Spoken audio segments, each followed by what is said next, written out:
The sad reality of Modern Warfare 4 is that they have an incredible, almost impossible uphill climb to achieve when they launch later this year.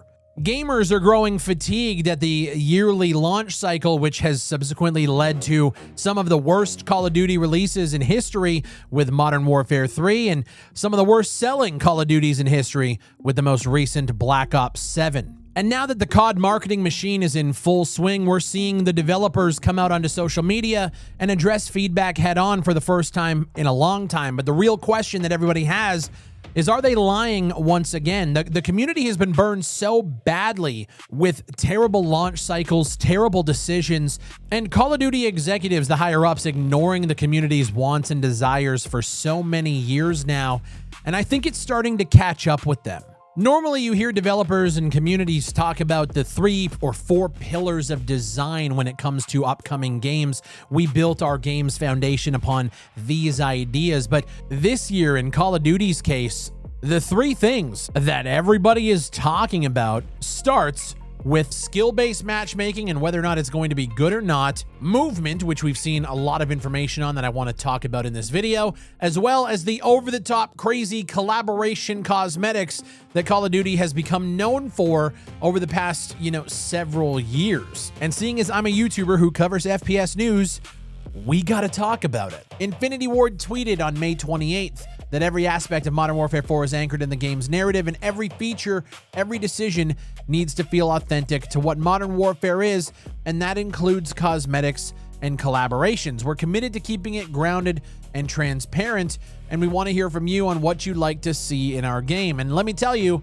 the responses to this have been pretty overwhelmingly, stop doing the garbage crossovers, Beavis and Buttheads, the Peter Griffins, the Lady Gagas, the fucking Nicki Minaj's. People are over it. And in typical Call of Duty fashion, every year the developers say, hey, we're listening to you. We hear your feedback.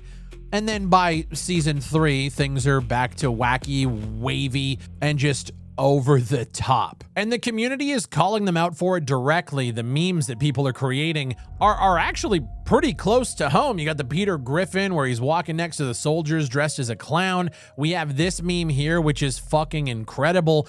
People are calling them out directly, and Infinity Ward and the Call of Duty Community Studios Twitter accounts are responding. And they basically said, no Lady Gaga, no Omni-Man, no Teletubbies, no SpongeBob. Keep the receipts. As a way of, again, doubling down, saying that they're never going to do the crazy over-the-top shit. Hell, the actual Call of Duty account responded to this meme here, which is exactly what I've been saying. It always starts off gritty and grounded, and then it turns into a fucking fiesta. They responded, they said, we got the feedback. No BS. This is all about staying true to Modern Warfare. No clowny skins for launch and seasons beyond. Now, what's hilarious to me is everybody's getting excited. They're going, guys, maybe they're actually listening to us this year.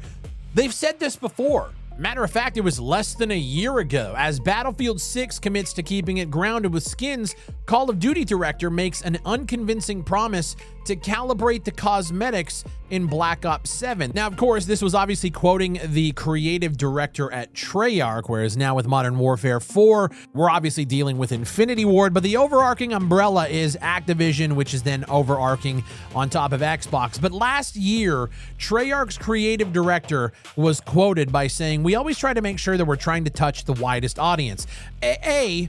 That's the worst fucking thing you can say to make gamers happy, but I digress. I've had the pleasure of working on Call of Duty now for almost 20 years, and we're constantly looking at ways to push into different audiences and fans, and that's what you saw with that. There are fans that really love it. Obviously, there are fans who, they might not be the favorite, but we're going to try to calibrate that as we move forward, and we take that feedback seriously. So last year, the creative director at Treyarch is telling us that they're calibrating, they're looking at the feedback, they're understanding what people are talking about. And by season 2, we had an operator skin that lights on fire, and then at the end of March, we got the announcement that half-baked Dave Chappelle is coming to the game. Because, of course, calibrated, right?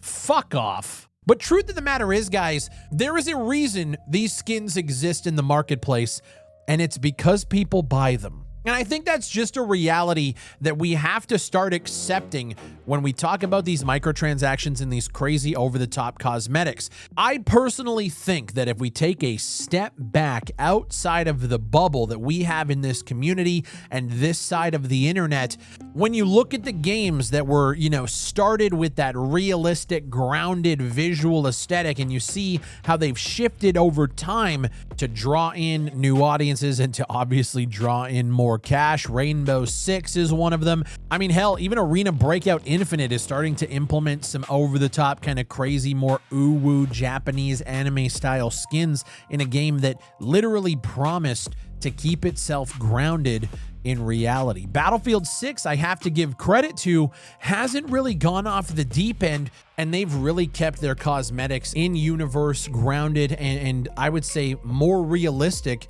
than a lot of their competition in the space.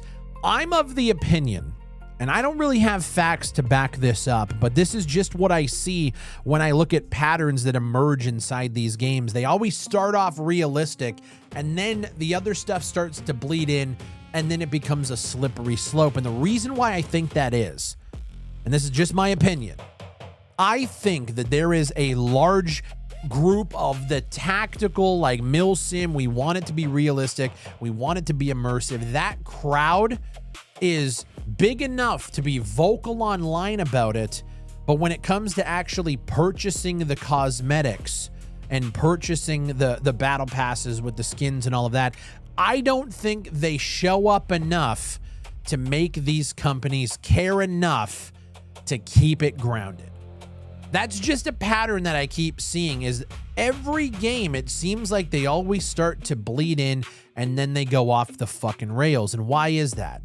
Is it because they're not making enough money on the cool milsim tactical bro skins, and so they want to try to branch out and reach other people to potentially make more money? Now, when you're talking about $1 billion corporation, I am in no way defending it. I fully believe that if you create a universe and you talk to us in the marketing about the narrative and the design and how they just put a video out about the creator who used to work on Titanfall back in the day, but now he like crafted the Ghost design and how they really care about how Ghost looks and the narrative and the Vault Edition. You talk about how much you care about the world. But then when you do these crazy collaborations, I understand it from a business perspective, kind of. Like there's that element where there's these suits sitting in a room and they're like, yo, we could reach into the fucking My Little Pony community and try to get them to care about Call of Duty by bringing that IP and doing the crossover. That's the real thing. When you talk, like, guys, I'm a Magic the Gathering player, okay? If you play Magic the Gathering, you've seen where that fucking game has gone with the crossovers. It is the Fortnite of the trading card games, and I think Call of Duty is the Fortnite of the military shooter. They want to reach these other IPs because they believe that if they bring Jujutsu Kaisen characters to Call of Duty, that the Jujutsu Kaisen community is going to want to play Call of Duty because their characters are being represented in the game. And realistically, it doesn't work out that way. Call of Duty, I think, has a rabid fan base of people who buy it every year. So why don't you just focus on that? Or at the very least, if you're going to reach over and grab from other IPs, when you bring them to this game and this world, why not bring them into that universe and actually make the outfits and the characters look like they belong inside the fucking world? If you're going to bring Stone Cold Steve Austin to Call of Duty, which, by the way, that would be fucking sick, bring him in, but throw him in some tactical garb, put a chest rig on him, make him look like he actually belongs on the battlefield. If you're going to bring Peter Griffin, which, whatever, sure, no, fuck that. Fuck Peter Griffin, okay? You need to start reaching into your bag and actually find IPs that cross over well. I see a lot of people bringing up John Bernthal as the Punisher. I think a skin like that would go really, really hard inside the Call of Duty universe. As long as you don't make him an integral part of your storyline, we should be okay. You gotta start focusing on the world that you are building. You keep telling us in all of your marketing how much you guys give a shit about it, but then you shit all over it when we get to the multiplayer and it makes no sense. And honestly, people are just fed up with it. Hell, even as I'm editing this video, Call of Duty just responded to the Carnage Clan, which is a pretty well-known Twitter group, and they're making the same joke. We're keeping the skins grounded for Modern Warfare 4. And then you have a monkey in a military suit for Season 1. Call of Duty responds and says, someone's looking for clicks. We've stated our position. You got to understand, nobody fucking trusts you anymore. And this is, it's not the developers and it's not the social media accounts doing. It is the franchise. It is your higher ups. It is the communication with creative directors who then get told from even above them that they're bringing My Little Pony skins and whatever else. You guys have ruined the visual identity of your franchise. And so, yeah, people are making jokes and they're questioning whether or not what you've said is true or not. Because to be honest with you guys at this point, and this is the sad reality, your word doesn't mean shit anymore. I had to go on a rant. I'm done talking about the cosmetics. All I'm going to say is if you go into this Call of Duty not expecting over-the-top cosmetics, you're a fucking idiot. I hope Infinity Ward proves me wrong there. I fully believe that by Season 4, we're going to be off the fucking rails yet again. So buy into the game if you're okay with knowing that Call of Duty is always going to Call of Duty. I want to shift focus and move over to the movement. We've been seeing some clips come out inside these new, I don't want to call them devlogs, but they're putting videos out, The Art of War, where they are talking with different developers. They're showing clips of the gameplay, and I'm going to put it on screen here. This is the new fluid movement that is in Modern Warfare 4. This isn't Omni movement like we saw with Black Ops 6. This isn't, over-the-top jetpacks, wall running, or anything like that. But there is a fluidity. You can see when the guy goes to like running down the stairs, sliding, and then going to mantle over the car. We can climb poles, jump over and hang. There is a fluidity to the movement that actually kind of excites me. It's not Omni movement. It doesn't look like it's very crackheady, but it does look very fluid, and it does look a little bit faster than what I was expecting, which I think is a good contrast from one of the major complaints that we had with Modern Warfare 2, which was that the game was just incredibly slow. I loved Modern Warfare 2. I'm totally okay with a more grounded and dialed back Call of Duty, but I will say it looks like they're finding a nice middle ground between that crazy over-the-top fast-paced movement and that Modern Warfare 2. It's a little bit slower than what you'd probably find in like a Black Ops 6. I'm kind of digging what I'm seeing here, but I want to know what you guys think down below. We also got a little bit of insight into one of their new map concepts called Killbox, which, to sum it all up, it's essentially a module-based map that changes the layout every single time you play it. And they have upwards of 100 modules. You guys can see on screen here. Each of these little squares represents a different part of a map. And when you load into the map from the lobby, it grabs 3 different modules and sticks them together, so each layout is different every single time you play. That is a concept I can start getting behind. We saw something similar to this in a game called Due Process. It was a small little indie game, and it had a randomized layout and a procedurally generated map every single time. It basically just took a bunch of different modules and put them together in the same kind of concept that they got going on here. I like map designs like this because it makes it different, it makes it challenging, and every single time you're seeing something that just looks and plays just a little bit different. Just like every other year, the Call of Duty marketing machine is in full swing. They are saying a lot of things on social media that I'm actually really liking. The last big piece that I need to see, the puzzle that I'm looking at, is the skill-based matchmaking. Is it going to be ass? Is it going to be like pre-Black Ops 7? I never played Black Ops 7. I just decided to skip it. I usually skip Call of Duties that I don't give a fuck about. I heard Black Ops 7's matchmaking was some of the best that we had seen in years, but the problem is nobody gave a shit about the setting. They were tired of Black Ops, the universe. They wanted to go to modern, and now we're here. Now, are we going to get Black Ops 7 open matchmaking? We aren't. According to them, we aren't going back to pre-Black Ops 7 matchmaking, which is essentially them saying we're not going back to the crazy tuned shittily implemented skill-based matchmaking that you're used to. But what it sounds like is we're not getting open matchmaking like we saw with Black Ops 7. So they said they're going to talk about it at a later date, which scares me. Talk about it now or else we don't give a fuck. Those three things for me are what's going to drive me to actually care about Call of Duty this year. It's a Modern Warfare title. I always find, at least in my opinion, the Infinity Ward games usually never let me down. Modern Warfare 2019 was fucking awesome. I really enjoyed Modern Warfare 2. You guys can go back on the channel. It was a controversial, hot topic.